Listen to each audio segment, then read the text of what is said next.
This is the Humans of Gaming podcast, an open and honest conversation about games, life, and belief.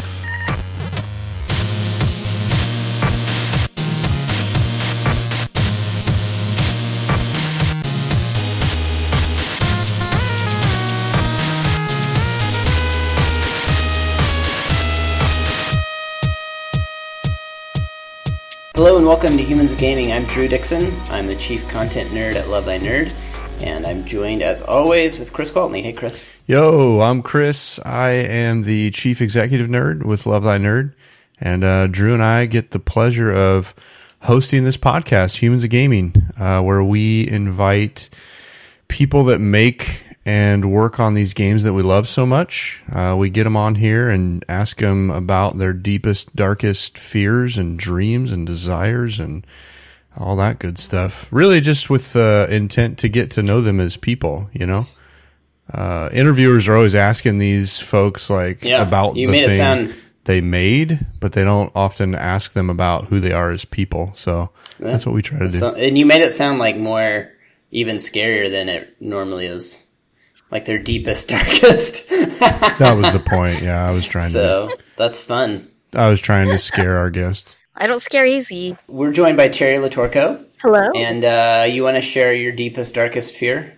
Yeah, getting swallowed up by the earth, I think, is the one. It's the one. Like, I mean, honestly, like immortality and being buried alive at the same time, that'd be the worst thing to happen. Ooh. Yeah. Oh. Yeah. Where do you live, by the way? So I am located in Windsor, Ontario, Canada, which is, it's across the river from Detroit. So we treat this as Detroit, but I get to live that Canadian life, in that, you know, you're all Southerners to us, right? So we have winter and it's not a thing. And across the river, they're having like state of emergencies declared because it's cold outside. So. Yeah. I was curious because you said your deepest, darkest fear was being swallowed up by the earth, and I was thinking, out where Chris lives, that's a real possibility because they just had some earthquakes. It's kind of scary. Yeah. Oh yeah. California. It feels like they're everywhere now, though. So it's like you can't run from it. That's true. But you're probably safer than Chris, at least. Yes, thankfully. So, Teri, you work for Renegade Games, and you've done a lot of work for Geek and Sundry in the past. How would you frame kind of your work in the games industry for our listeners? It's all by happenstance.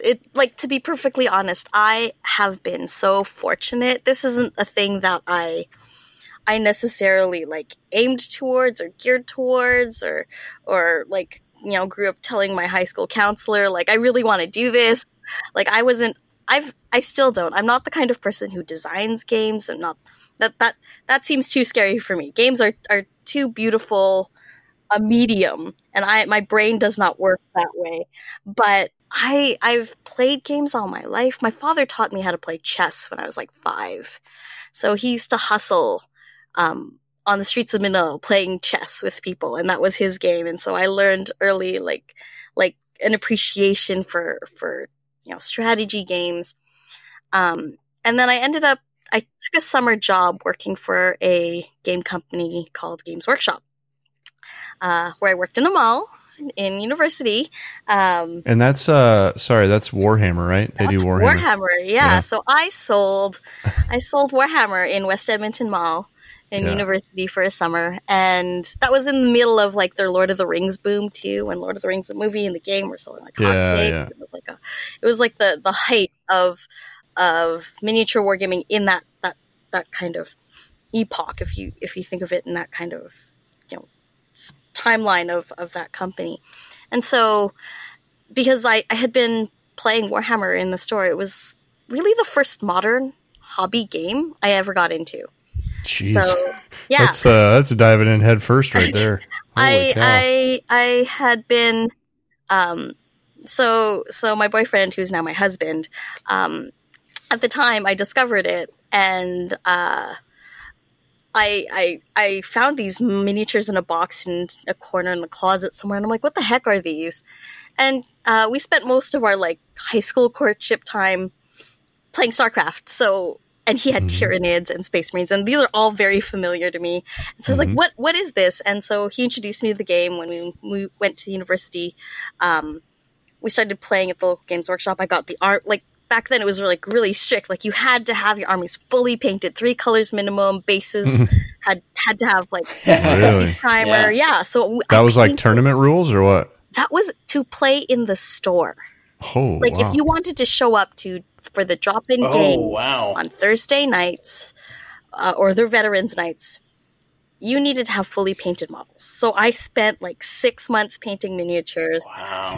Painted like 1,500 points of miniatures. Got there, lost all my games, and then bought more to try to get better. And I'd been playing there for about a year before the manager approached me and said, "Hey, we're having an opening. You should apply for it." And that's how I ended up like first working in the hobby. But again, so I'm curious, like if you had shown up to one of these nights and your miniatures were either not painted or like sloppily painted, what would people like go home, fix this, think about and what come you've back done. when you're like, Go to your when room. you have something presentable. So I became the person who had to like tell people like, oh gosh, because when you worked there, you had to enforce that rule. So when I worked at Games Workshop, we had, they changed the rules afterwards. Now they're much more accessible.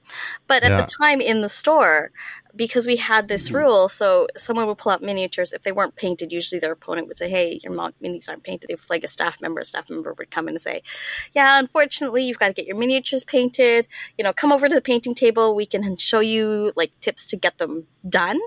Shoddily painted wasn't a thing. Like if you put time and effort into your miniatures, that's fine. Even if you don't have to be the most skilled or the most talented, they don't have to be beautiful. They just have to have at least 3 colors, and they need to have their bases not primer or black, like texture on their bases. That was the minimum. And I got there. I barely made it. Like some of those, I painted my own force, a Tau army, which is like space aliens, and then I also painted up my significant other's Tyranids. And so I did 1,500 points of both, and they barely qualified. They did not look great. But they were done. And then eventually as I got painting and as I joined that community, I got more comfortable with that. I started getting tips from people. It was just a really helpful community to be in. And there are people who just show up and watch games as they were getting their armies done. Like they were still part of the community. It was really welcoming in that way. So it was a great experience. But that barrier really motivated me to get those minis done. Yeah, that's wild. So Games Workshop, and then what happened from there? Well, I ended up, I got my degree and I ended up working for like regular corporate types. So I went to school. I was born, raised, went to school in Alberta, Canada, which is oil country. So after that, I ended up working for a bunch of companies, some startup companies, a marketing company. I, of course, worked for an oil company at one point, but I didn't really get into gaming until 2013. So I started a YouTube channel because at the time I was the quote unquote uncredited executive producer of a miniature wargaming podcast that was hosted by then my husband and his best friend and the best man at his wedding. So they would do a weekly podcast where they'd talk about miniature war games, mostly Games Workshop games, at least in the beginning, and then they branched off. But being as a gamer who also discussed these things, I'd often my partner would often steal my best insights and use them on his podcast. Wow. And then everyone would be like, "Oh, that's so smart." And I was just like, "Oh, okay, I'm done with that. I'm going to make a YouTube channel and I'm going to like show painting tips and I'm going to talk about miniature war games on it." And at the time it was like a little bit of me saying, that was kind of the early days of like when beauty vloggers were a thing and like starting to get really big on YouTube. It's funny to think about it now as like, at the time it wasn't a big thing, but like that was the time. And so I was like, I'll kind of aim it so like it looks like I'm like the beauty vlogger /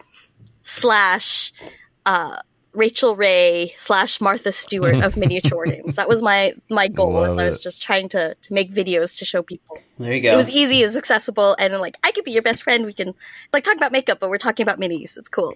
Yeah, that's great. So I made this YouTube video. Yeah, there's some overlap there. Yeah, well, I mean, I think part of it is like when I wanted to approach it, there were a lot of people making like painting videos on YouTube at the time, but they were long and they were hard for me to watch. And if you didn't have a fluency in the hobby already, you didn't know what they were doing. It just looked like watching someone do magic, right? Like when you watch a really skilled artist paint a painting, you don't know what's happening there. And even if they're telling you the steps of what they're doing, it's kind of, it's hard because it's not the same. It's, I remember, I saw a painting tutorial once where it was like, here's how to paint tattoos on a miniature.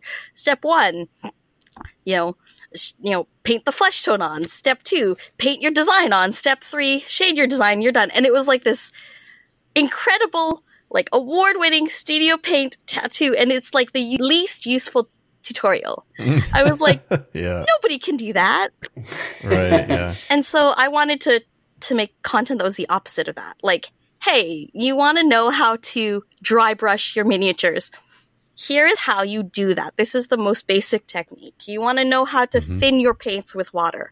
Like, this is the thing that every painter does. They thin their paints from the bottle in some manner, but there's no bottle of paint for miniatures out there that says thin this with water before applying to a miniature. So we take it for granted, right? So those are the things I kind of focused on. And around like 4 or 5 months later, serendipity hit, and Geek and Sundry was doing a call out for vloggers who wanted to join their network. And this was like early Geek and Sundry. I mean, they were just kind of getting going. Second year. It was the second year. So it was the first year, Geek and Sundry. This is tabletop. It kind of established itself. They brought in the I think it was the last season of the guild onto Geek and Sundry. Felicia Day was like just building this thing up, and it was funded with Google money. And so they were expanding using Google money again for YouTube to expand a vlogging network so they can put out more content from like, and trying to showcase different perspectives from different geeks. And I was the only one who applied who was talking about miniature war games. And nice. That made the decision easy for them. Well, I mean, we had the vloggers who got chosen, the vloggers who got put through into like there was like a whole voting. It was a little bit reality TV-ish. There was a point where like you put in your audition video, and then they took all the applicants. I think there was a few hundred of us, and then they put you into like a voting pool, and they use the votes to influence the producer's decisions in the end. And so I wasn't like, I made it into like the top 12 or something of the 40, but that might not, like, if I didn't have like producer intervention, I probably wouldn't have made it. And so they picked me, and so I started vlogging with them back in 2013, and we did that. And then when the Google money ended, they moved over to Twitch. And so the vloggers were offered the opportunity to continue to contribute to Geek and Sundry by writing blogs on the site. And so I did that for a few years. So I did like news, pop culture, fandom kind of coverage, but mostly focused on like tabletop oriented content. And so, cause that was my passion. And I live too much in my basement to keep up with pop culture really well. It's like, so like games have a slower news cycle. It feels like there's a lot happening always, but we're still we don't keep up with nothing like television or the movies, right? It's not comparable. Oh, sure. Yeah.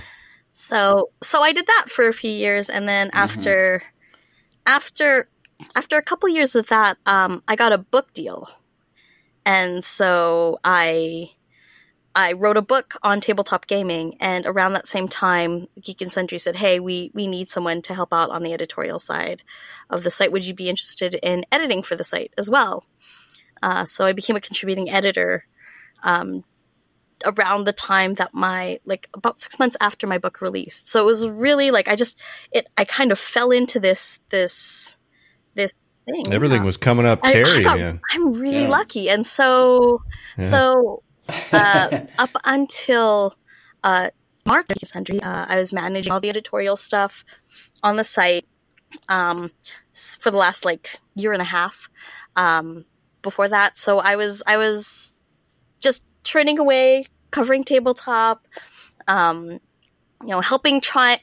bringing the perspective, trying to make these things accessible, right? How do you make D&D accessible? How do you find the hooks in pop culture? Yeah. It's easier to understand what lawful good looks like if you can say, hey, so here are 5 characters in movies and television who are actually lawful good, right? Like when you say, Jake Peralta on Brooklyn Nine-Nine is lawful good. This is what he looks like, right? Or when you I can appreciate a Brooklyn Nine-Nine reference, right? But it's easier because everyone assumes lawful good is boring. It doesn't have to be, or everyone likes to hate on bards. But when you say, hey, Kubo and the Two Strings, Kubo is the bard. And he can do amazing things. You're referencing all the right things right now because I love that movie. It's beautiful. It's a beautiful movie. And that's it's so good. It's a perfect, if you want a 3-party a 3-character D&D party and you base it off of Kubo, you're going to have a great time. And it's just it's a beautiful story, but it's also a really great example of what that kind of magic and what kind of character you can play that kind of breaks the idea of what you need to have, right? Murder hobos, you don't have to be a murder hobo. So so now go ahead. I was just gonna say, I do kind of want to go back a little bit. What was the title of your book? The title of my book is The Civilized Guide to Tabletop Gaming. So I wrote it as a kind of etiquette/survival guide to navigating the tabletop gaming community. So it covers a whole bunch of stuff. Not everything's going to be applicable to every gamer. So there's information in there for people who are newer to tabletop gaming. What's a card collecting game, or what's a Euro game? Or so when we throw around these words when we talk about tabletop games, we assume a specific fluency. But the fact of the matter is, people don't know what orthogonally means generally. When we read a rule book, we had that. We had the orthogonal discussion recently. At Origins. Yeah. It's like that. You don't hear that word anywhere else. It feels like it's really specific to what we are, or what's a point salad game, or what's a worker placement game. So there's part of it for that. And for those people who are learning that stuff and coming into it, what do you look for in a game store? Why do you want to support your game store? All the way up to, how do you break up with someone in your gaming group? And so that whole habit, how do you host a gaming night? How do you have that conversation with them to say, hey, this isn't working? How do you set ground rules for gaming session, right? These are all things that I was thinking we assume that people should have, but absolutely. I was just thinking we need to review your book on Love Thy Nerd, because that's a big part of what we're trying to do is educate people about, it's sort of maybe from a slightly different angle, but educate people. I think it's very much a similar goal, because we're trying to educate people about the value of various things in nerd culture. So why do comic books matter? Why do board games matter? Why does Dungeons and Dragons tabletop RPGs, why are they valuable parts of our lives? And I think one of the big barriers that we see a lot of times with people sort of looking askance or thumbing up their noses at various aspects of nerd culture, particularly I think things like D&D and tabletop role playing, because it just seems weird to people. Or to some Christians, it still seems like maybe dangerous or something, you know? But I think part of it is that the community itself can sometimes be a little bit like, this is kind of a strong word maybe, but a little bit elitist, you know?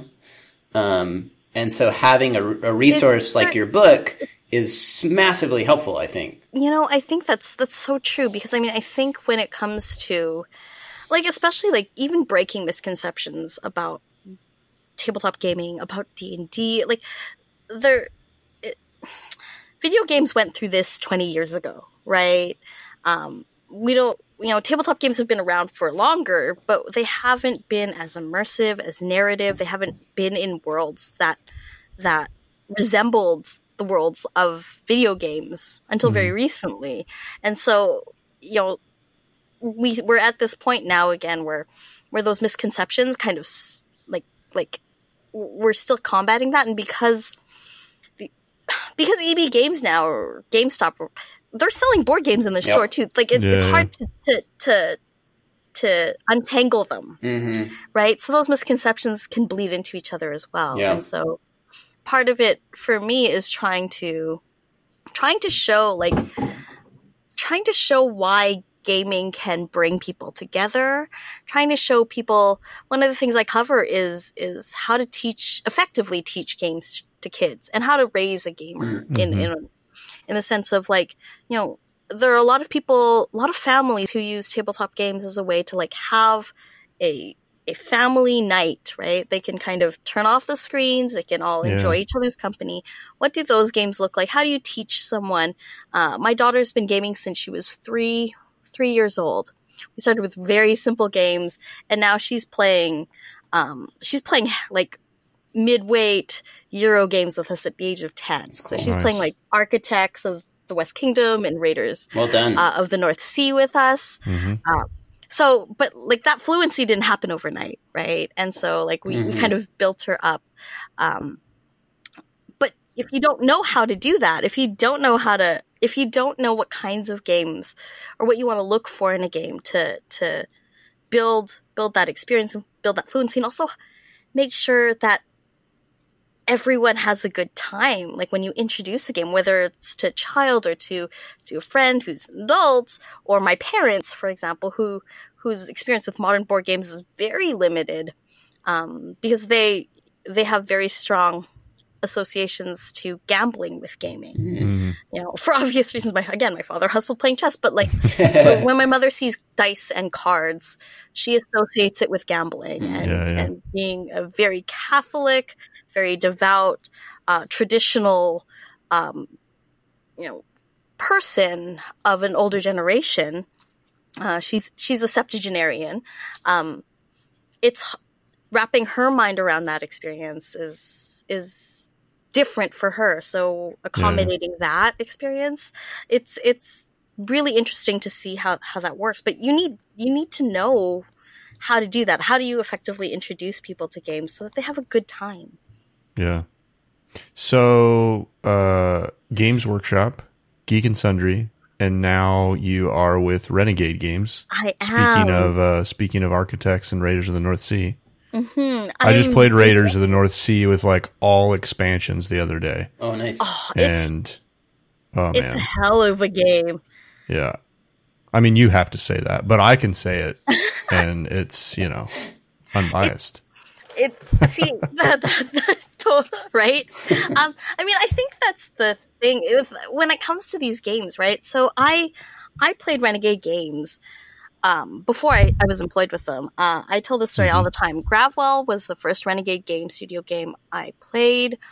When I moved across the continent from Alberta to Ontario, that was a game that it survived the purge. It was a game that I used to measure other games against as to whether or not I would keep that game, because it's such a different game in terms of its design, and it still holds up. And so I love these games. And it wasn't until I started working for Renegade Game Studios that my family started realizing hey, we own a lot of their games. We didn't realize how many games from them we owned. Because the gamut of games that Renegade produces. They go from the game that my daughter wanted to buy at the game store because it had like the most adorable cat on it with fireworks, which is the game. It was called Fireworks. As a Chan has this cat which is so cute. So we bought that game for her because it just looked really cute and it's really fun. But to the heavier games that we ended up picking up, and even Clank, like these are things that didn't hit my partner's radar until like because he doesn't pay attention. He's not in the industry. He doesn't pay attention to publishers the way I do. He's like, holy smokes, like we dig a lot of their games. I'm like, yeah, well, they make a lot of games and they make a lot of great games, and they make games for a lot of different gamers, right? And so that's I get the privilege to be able to help find the game to turn someone into a gamer because we make games for everyone. I kind of want to go, because now we've kind of heard your story of how you landed at Renegade, and I love your passion for,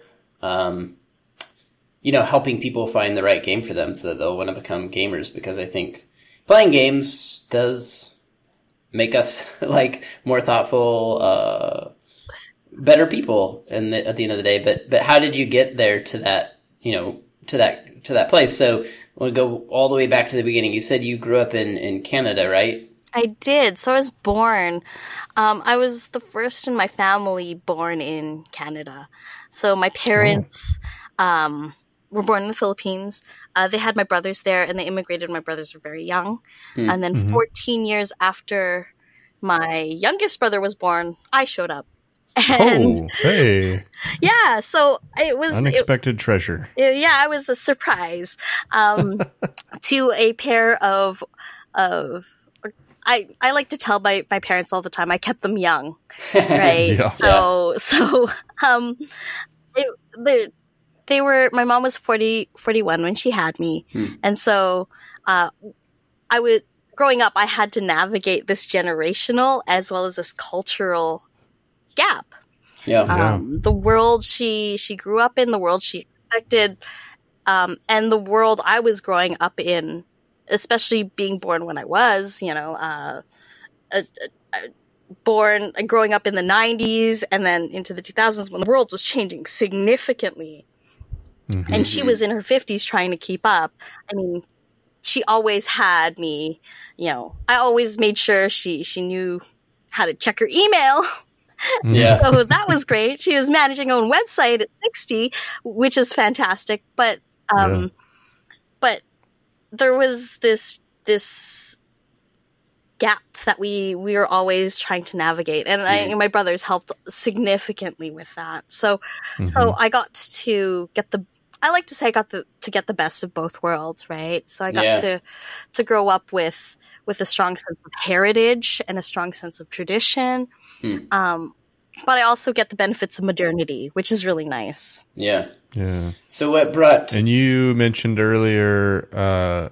You mentioned earlier that your mom was Catholic. And that's something that you were raised in as well, or? Absolutely. So, the Philippines is the only nation in Asia that is overwhelmingly Christian, and so we're looking at like 90% Christianity rate. Wow. And within that, it's like 80% Catholic. So on Sundays, for example, in the Philippines, they run mass every hour on the hour to accommodate all of the faithful. And so I grew up with that. I grew up going to mass. I went through all my sacraments. I was married in a Catholic church. My daughter was baptized. We have, I carried that faith both as, it's both faith, but also a link to my own heritage, because the lens by which Catholicism is viewed through in the Philippines is different. Just like when it reaches different nations, it's interpreted and celebrated differently. So, saint celebration is very big. Oh, sorry. Go ahead. Absolutely. So yeah, saint celebration is very big in the Philippines. So every neighborhood essentially has a patron saint. So in the Philippines, the way the government is organized, the smallest unit of government is the barangay. So in the barangay, within a barangay, which is like it can encompass maybe approximately 20 blocks. Okay. So it's kind of like a neighborhood or a community, if you think about like a small community within the cities and that sort of thing. Within the barangay, they'll have a patron saint, and that saint is celebrated and venerated for a week. And so no matter where you go, somewhere around, there is a saint celebration happening. It's also like the high holy days are heavily celebrated. And so when it comes to right now, June just passed. So the Novena, which is a veneration of Saint Mary, prayed through the Rosary, that's heavily celebrated there. People walk the streets with loudspeakers, praying the Rosary. That was even brought when I was growing up in Calgary. The Filipino Community Association would pair with the church, and we'd do that as well. So I have very strong memories of that. And so that was part of, the blending of heritage and faith. I grew up with a Santo Niño in my bedroom. So Santo Niños, when you go to the Philippines, they look like dolls almost, 12-inch tall dolls, sometimes are on a pedestal, but they are the infant baby Jesus. And so they're everywhere, and they're in like every household has at least one little statue of Santo Niño. I grew up with one, and then in my room, and so every night before bed, I'd say my prayers to baby Jesus, and so that was just part of growing up. Faith and heritage were so interlinked for me, and then I got to see it when I go back to the Philippines. I've been there several times. The veneration is on a different level. Easter and Lent are taken with a solemnity that is very different. It changed the way I viewed Easter. So from I remember being in the Philippines on Good Friday, and I watched people walk the streets, self-flagellating, bleeding, and then they would end up crucified. So they'd spend like an hour on a cross, nailed. It's a whole different level. It's called the Penitential. Yeah. Like nailed how? Like nailed through their hands. Like they would, they're oh my gosh. The level of poverty there, and there is, in a lot of ways, there's almost this medieval era kind of approach to faith. It's a very different experience to faith than the faith I grew up with in my parish in Calgary, in Canada. In that it still had this perspective of, if you are good and if you are godly, good things will happen to you. And if you are bad, you are being punished by God. Mm-hmm. And so people would go through the penitential, which is the penance, to venerate and pay penance for their sins, and or ask God for something. Like, my daughter is sick. If I will do the penitential, please heal her. So it was it's a whole different interaction with faith, and I've never experienced that in the faith community I grew up in, but that was something my mother and my father, were very familiar with. That was common for them when they were growing up, and when I saw it for the first time, it was very challenging. And then seeing it now and seeing how it's it's still there. And seeing just the everyday experience of faith there. It's when you drive around in public transit,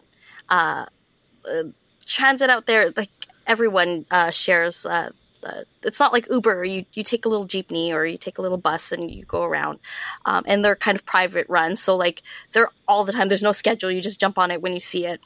You sit on this public transportation vehicle, and as it passes a church, everyone does the sign of the cross. Everyone, even the driver.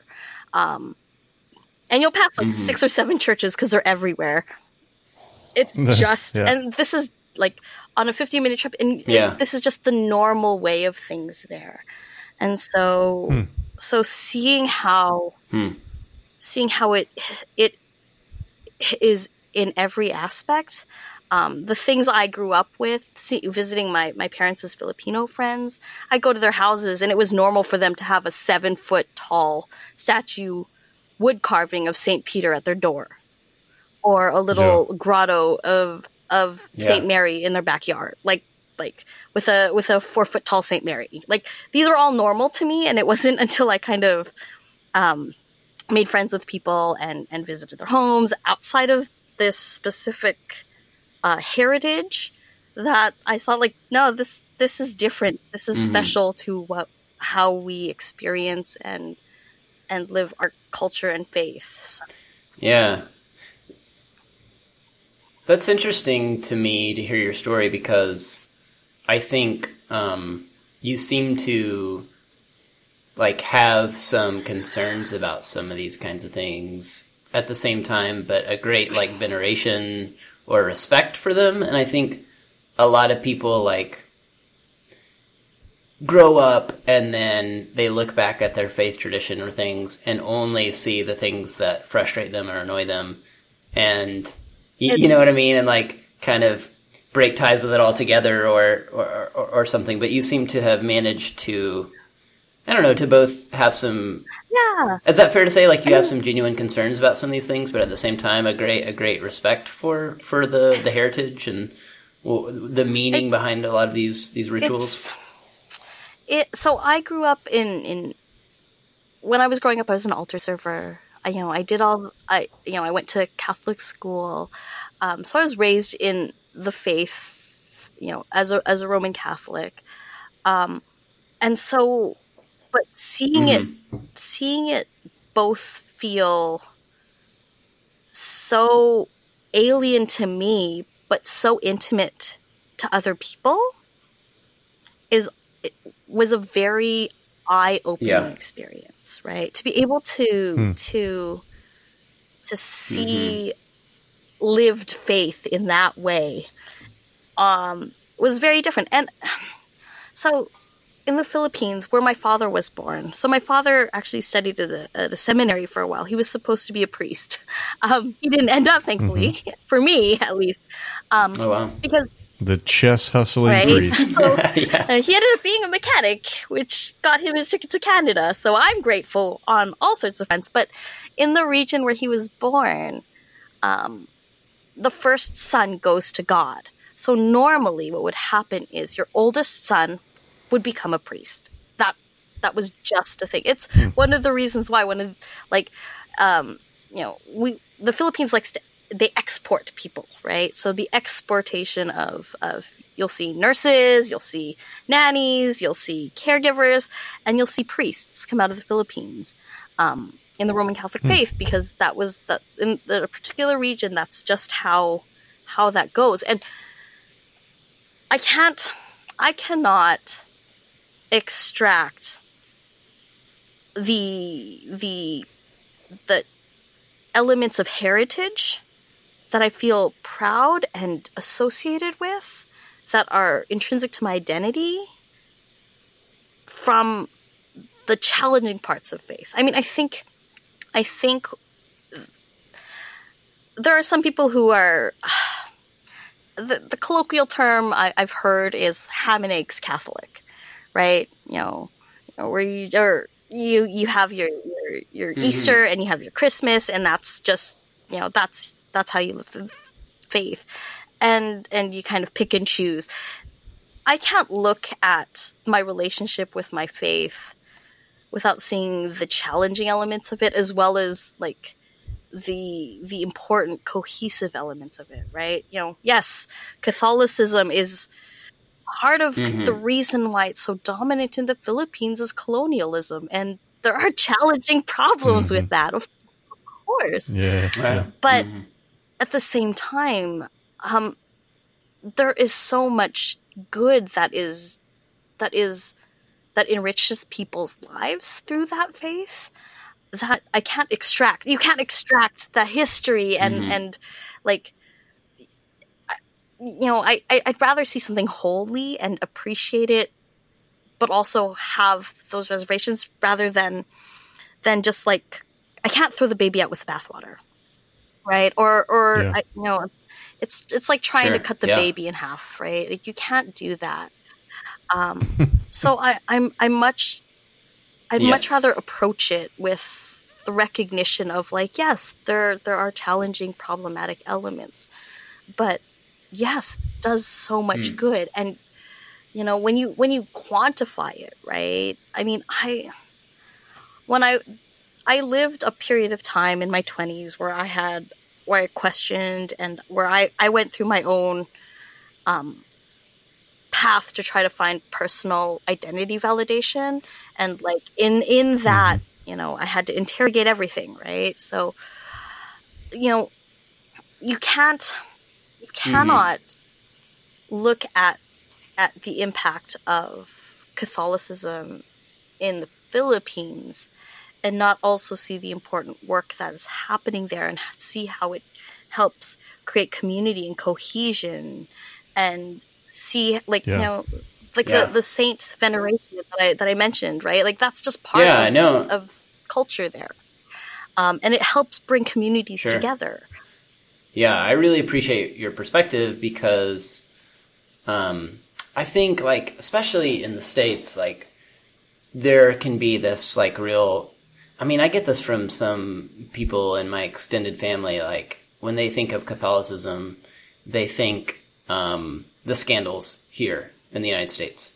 And that's their perspective. And I think that's really unhealthy to just, I want to be careful here, because obviously the scandals are like absolutely horrible, and there's like there's absolutely no way to justify them. But I think we also need to hear the stories of people like you and what your experience was like, growing up around this, and with a different sort of, just a different lived faith experience in a different culture, and learn to appreciate that, I think it's an incredibly healthy perspective to have, like, because things are just never that black and white. I mean, there's nothing, I don't think anyone could say there's anything in this world that humans have a part of that is all good. Yes. Like, we always screw something up somehow. We're really good at that. And I think it's a really healthy perspective to say, like, hey man, there's a lot wrong. I mean, it's kind of what we are trying to do with Love Thy Nerd, is to say, like, hey, here's the really beautiful parts of nerd culture, but hey, there's also some ugly parts too, misrepresentation or misogyny or, toxicity or entitlement or, all these other things. I think that's a really healthy perspective. I mean, man, how different would our politics look? How different would our religions look if we were able to take a more balanced perspective like that? So that's super refreshing, Teri. I appreciate that. I think it for me, I have seen faith from it's a different perspective, just because the heritage and the history are so tangled. So in and of itself, the history of Catholicism and Christianity in the Philippines is not, black and white. And so moving forward from that and seeing where it is now, I mean, you can't I have a hard time seeing the world in black and white in general. I try not to. I try not to judge. Look, obviously, I try not to judge because I never know what people have been through. It's not my job, thankfully. It's not my job to judge. Yeah. But it's really informed me about how I want to conduct and like engage in the world in terms of like what does it look like for me to live as a person with this heritage, with this experience, with this background. How do I choose to engage with others, and how do I and can I live in a way that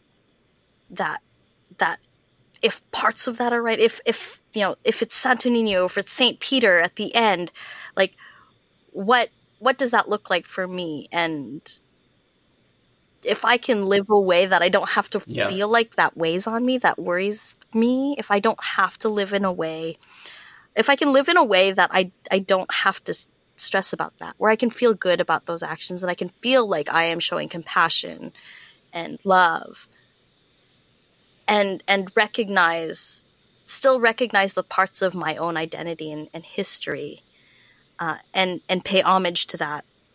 That's the best of both worlds. Again, like for me, it's about trying to get the best out of those, out of that. Right. I always try to find the best out of every experience. And so this, great. Seeing my faith is not exclusive of that approach. Yeah. I do have a question just out of curiosity, because I think some of our listeners, like we have a lot of listeners who are Christian. We have a lot who are not Christians, or I think a lot who probably come from like a Protestant background. And there's some Protestants I hear talk about, like, when they think of the idea of the veneration of the saints, they get all like squirmy and uncomfortable, and because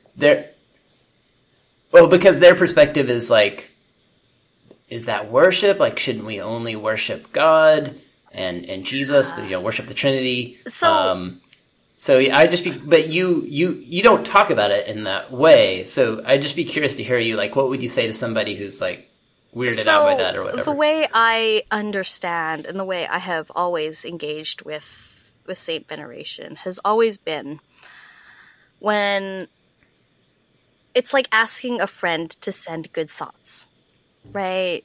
Like, if you have a job interview with someone and you know someone who works in the company, and you'd be like, hey, can you put a good word in for me? It's like that. So saint veneration in that way, you're not praying to that person. You're asking them to pray for you.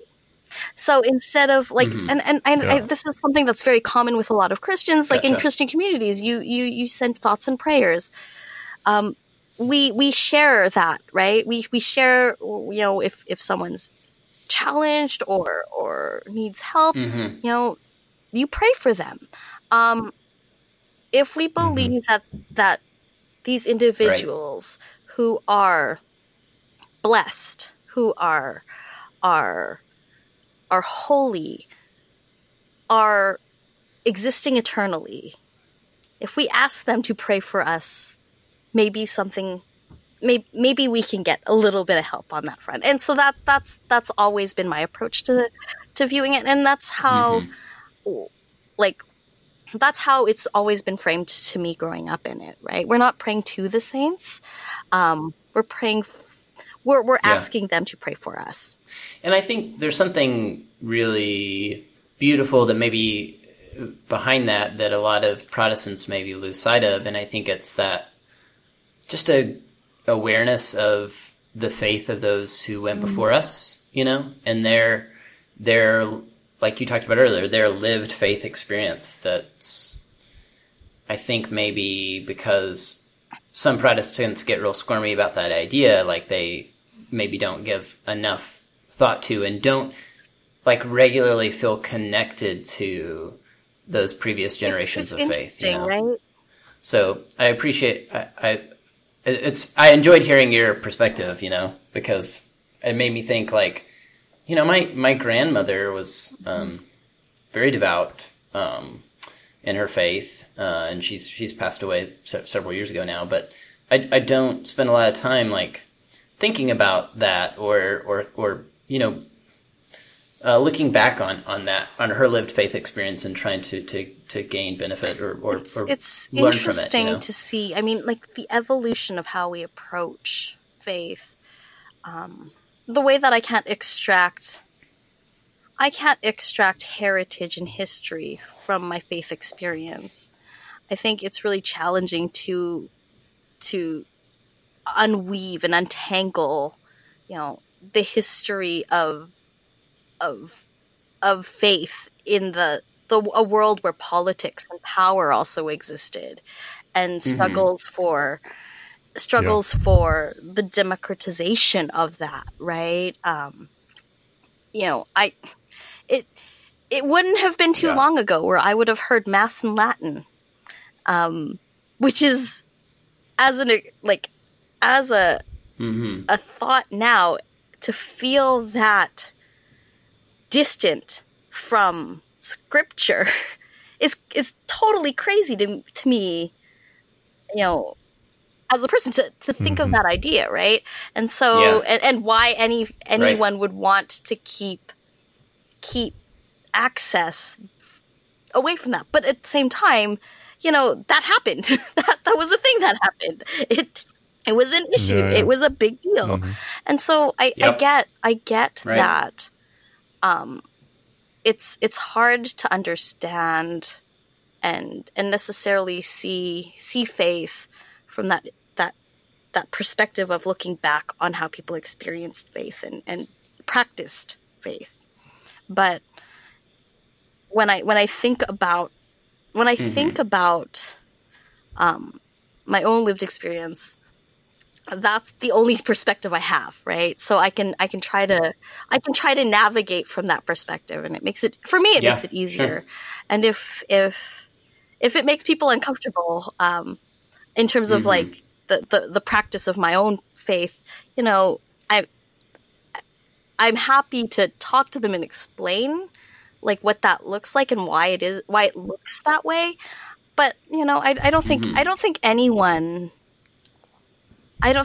benefits from not having that conversation if they're curious, right? Like we build understanding that way.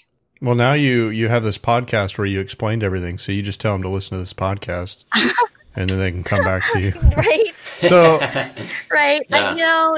I have a question. We always like to kind of ask this for people that, have a specific faith kind of tradition or something that they practice. Like, how do you feel like your faith influences or plays into like the work that you do in the industry, or if it does at all? That's really, honestly, I don't want to say that my background influences directly. So it's like the way that my heritage, my skin color, my cultural background influences my work in the industry, in that it both doesn't, but it is in everything I do. Does that make sense? Like, yeah, I don't part of go you. It's out like a holistic. like I think we're learning like you're a very holistic person. I think you don't seem to have a lot of compartmentalization, which I think is a something that more people do than don't, is compartmentalize things. Like, oh, this is my faith over here. Go to church on Sundays, or this is my work here. I'm there Monday through Friday. Here's my free time where I play board games. But you seem to really kind of everything is this amalgamation of just life and experience. And I love that, but other people may think it's weird. It's, for me, there was a point where when I was interrogating everything, I made a decision to try to optimize my life for happiness. And in order for me to do that, I had to approach my life as my truest self. And so what that looks like, it has to imbue everything I do, while at the same time, I have to know who that is, right? So like that the process of me going through that and the process of me understanding that, and it's still not done. Like I don't know who I am, I'm still cooking, right? So it's like I'm never going to be done this, but for me to find happiness, to pursue happiness, to try to fill the world around me with happiness, which is really what all I want to do. I want to make people around me happy. That is my goal. I want to make sure that they are cared for, they are loved, they are happy, and my ability varies person to person. But if I can live that as a personal mission, then that is me being me in that world, in this world. Games make people happy. That's great. I like to think so. I mean, I like to think so. Yep. I'm always happy when I beat Chris at a game. It's always... Can I just say that my goal in life, my mission, is to beat Drew in Scythe. He is unbeatable in that freaking game. It is utterly maddening. Like, I can't even describe to you. I feel that way too. There are a few games like that with my husband and I, where it's just like, I can't. It's like Blood Rage. It's Scythe. He just like, it's like I wasn't paying attention for the first half of the game, and all of a sudden I'm like, he's gonna win, and I'm screwed. So. And the best part is like halfway through, Drew is like, So you'll be happy to hear that I started Rise of Fenris last night with some guys. Oh, I'm so proud of you. Some friends. I'm so proud. Yeah, and I got second place, but the guy who beat me by like 40 points. It was good. It was not even close. So there you go. I need his autograph. Definitely beatable. I am fortunate enough to be inclined towards miniature war games, which rely very heavily on luck. So even if I am a terrible general on the table, I can still just blame my dice and feel good about it. So that's the way I handle that. Teri, this has been really great chatting with you. Anything you want to plug? Any projects you got coming up, or maybe some brand new games you guys have at Renegade that you would want to mention? Oh my goodness, we are always making incredible games. We're really excited about them. So coming up from Renegade, we're going to be at Gen Con. At Gen Con, we'll have available a bunch of games that'll be coming out over August and September, including Bargain Quest by Jonathan Ying, who also designed Imperial Assault and Doom. Oh, nice. And who also designed our Power Rangers Heroes of the Grid game. Yeah, those two games, like, really there's a lot of buzz around those for Gen Con for sure. It's a Power Rangers and Bargain Quest, they're very different games, but at the same time, they're both beautiful, well-designed experiences. And so for me to see Jonathan's work kind of have that spectrum is really exciting. And so I'm really excited to see how people enjoy them. We have Artsy coming up, which is like probably one of the most delightful games for me. I like to dabble in art history, and so like I try to appreciate art. I'm not especially like I'm bad with like modern art, to be perfectly honest. But but Artsy is a game that has delightful parody art. So there's some really cool takes on like the more familiar pieces of art, like the Mona Lisa in there. So the art design of that game is so fun, and it's a really interesting puzzly game. So for the gamers, this is like a real a real interesting game. I play it and then I'm like, re-rack, let's play again. Time Chase is a really delightful game, which is coming out as well.